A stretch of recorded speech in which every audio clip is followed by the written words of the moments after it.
প্রিয় বন্ধুরা, আমাদের প্রায় প্রত্যেক মানুষেরই একটা মহান শিক্ষা বা প্রধান শিক্ষা খুবই দরকার, যেটা আমাদের প্রত্যেকের জীবনে নেই বললেই চলে। সেটা কি জানো? সেটা হচ্ছে সহবত শিক্ষা, যেটা একমাত্র তোমার ঘরে তোমার মা বাবা এবং অন্যান্য গার্জেনরাই সঠিকভাবে দিতে পারবে। যেমন ধরো, গুরুজনকে সম্মান দেওয়া,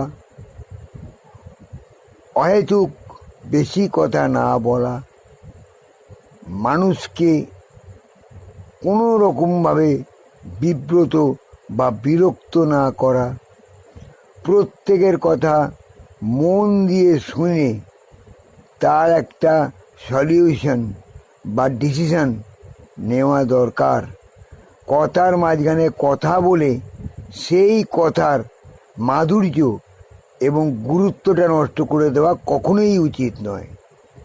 যখন কেউ কোনো কথা বলবে, সে যেরকম কথাই বলুক না কেন, মন দিয়ে শুনে তার গুরুত্ব উপলব্ধি করাটাই হচ্ছে প্রধান শিক্ষা।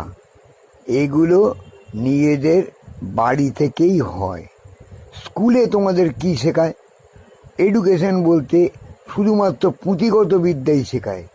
সেই শিক্ষা তোমাদের কি কাজে লাগে জানো? একমাত্র চাকরির ক্ষেত্রে, অর্থাৎ তোমাকে চাকর বানাবার ক্ষেত্রে ওরা ওই শিক্ষাটাকে ব্যবহার করে। এবং শিক্ষার মান এখন এতই নিচু হয়ে গেছে, এতই খেলো হয়ে গেছে, যে ওই শিক্ষা নিয়ে এখন 99% মানুষই বেকার থেকে যাচ্ছে। কারণ তাদের সঠিক শিক্ষা বলতে প্রায় কিছুই নেই, তাই তারা বেকার হয়ে থাকছে।